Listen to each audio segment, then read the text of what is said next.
these vivacious curves that have put me into the place that I am now. I feel like I'm a representation for plus size women in the industry. So all of this is what I love about my body. Hey guys, it's Nzinga Imani and I'm here to do my women's health body scan. What do I love most about my body?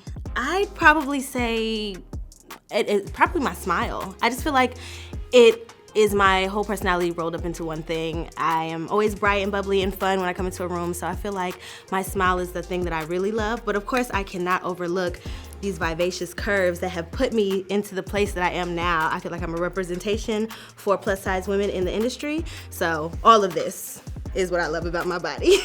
But over the years, I have grown to love each and every part of me, especially my belly, so I love it all. The part of my body that I enjoy working out the most, I guess, would be legs. I love to do some, nope, that's bullshit. That's bullshit. We're gonna mark that out. My favorite way to work out would be copying these TikTok dances. I feel like if you are really trying to learn it and you're doing it enough, you're working up a sweat. So that's probably my most fun and active way to work out, and that's a full body workout. My go-to healthy meal would probably be salmon, sweet potato, and either asparagus or Brussels sprouts. I love asparagus, Brussels sprouts, broccoli. I could eat that all day. That is definitely something I'm gonna be making at home for myself. I don't feel like anyone does it better than me. Everything else is my cheat meal. I love making enchiladas. I don't think the way that I make them is probably the most healthy, but I mean, I go crazy. So I eat things, I don't really fry anything, so I think I'm pretty good with that. If I'm gonna do some hot wings or anything like that, I'm gonna bake it to make it a little bit better, but it's still bad for you. So I guess that they're all cheat meals. After my salmon, everything else is a cheat meal, sorry guys. I'm Caribbean, so we have lots of meals that I just wait all year to get to. For Christmas, I'm counting down the days until I see some pepper pot in my plate, till I see, we've got the curry chicken, we've got the jerk, the goat, the lamb. It's making my mouth water just thinking about it, but I come from a Caribbean background, so there are a million meals that I can name that I just look forward to all year, that we only get during those special holidays, because they take a lot of work. My cheat snack is hot Cheeto dust. I do not eat the Cheeto. I will take the Cheeto, I will put it in my mouth, I will get all the seasoning off, and then I will spit it out because I just like the sauce, okay? I like fruit. I have been doing really well too. I went to a nutritionist and she was helping me kind of get on board, and she informed me that my fruit choice was not good. I love bananas, I love pineapples, and she was like, those are super high in sugar and you need to bring it on back. So now she put me on this like berry diet and it's going great or whatever, but. I would have to say my love language is acts of service, and that's on the giving and receiving end. I know someone truly cares when they are putting that time and energy into something that I need or showing me that they care for me in action. That's what I like. Keep your words. They're sweet, they're nice, but I want to see some action behind that. I have serious injuries. I fall constantly. It's a real problem. I fractured my leg by jumping off the stairs. I can't explain it. I was dancing, I was hype, jumped off the stairs onto a couch, but that's not that scar. That's a different scar. But that was when I first fractured my leg. I was too scared to tell my mother that I fractured my leg, so I walked on it for like another month before I even went to a doctor about it. Was not the right thing to do. Yeah, on another note, I was trying to save my sister's life and I fell.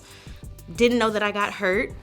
She was walking and laughing about me falling, and then she looked down and started screaming bloody murder. And it was because my entire jeans were ripped open and there was a pool of blood pouring into my shoe.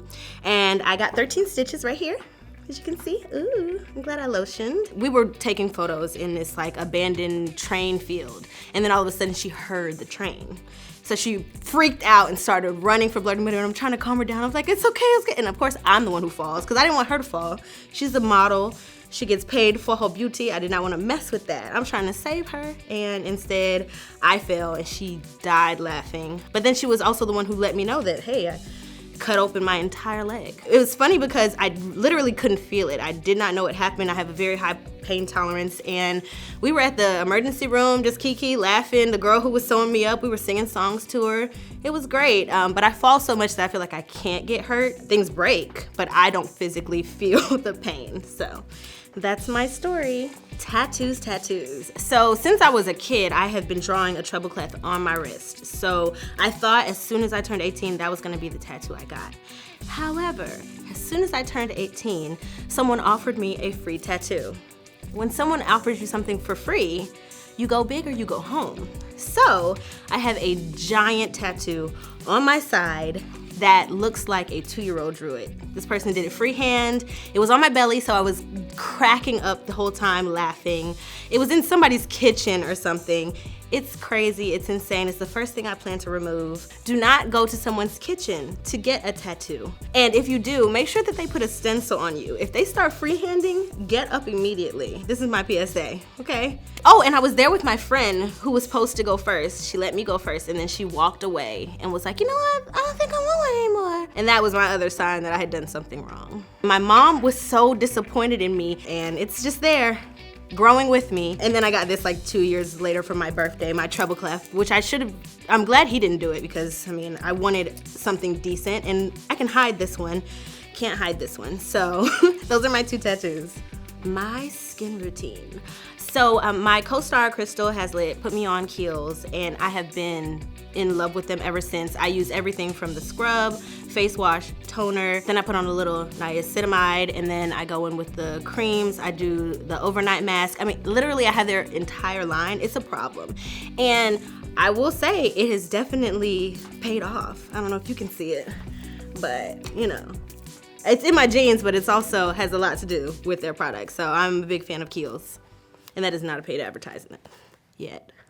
When it comes to hair care, it varies depending on the project. I've learned that wigs can be your friend because sometimes when you're working on a project, they're not concerned with how your hair health is, they're more concerned with how it looks in the moment.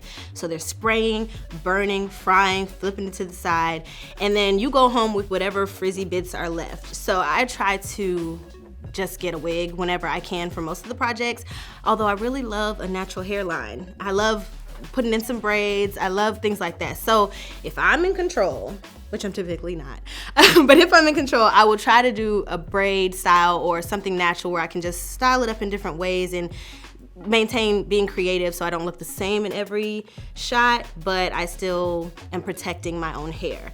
A lot of times I don't have that luxury, especially for the types of parts that I'm cast in. They want the voluminous hair and all, the body and the fry and the straight and all of that. So I've just leaned into them giving me a whole full wig, maybe leaving out a little bit of edges so it looks real, and that's the only way I can really play it. Something this time around that I think will help my hair stay healthy, I'm paying more attention to things like protein treatments. I feel like the strength of my hair, I can see a difference immediately when I use a protein treatment. So I've been using those, trying to use those like every 2 months. And then I've been using Ovation hair care therapy. They actually go based off of your actual hair strand and how the porosity is and what your hair can take and how it can penetrate the strand. They do a whole science behind it. So I've been using that, and it's been working pretty well too. So I'll give you the update in a few months, years. I don't know how long it will take, but keep up with the journey. One thing I do that I think definitely helps my mental health, I try to go at least once a week somewhere in nature, you know, whether that be hiking, waterfall, whatever, and just be one, I guess, you know, tune out, put your phone away, and really just decompress. Stay away from social media, stay away from anything that is gonna be distracting, and just become one. Listen to your heart, listen to your intuition, and just, you know, really tune out everything else. And I think that has really helped me. My motto that I like to live by is courage over comfort. Thanks for watching. Subscribe to Women's Health. And follow me on Nzinga Imani at Nzinga Imani.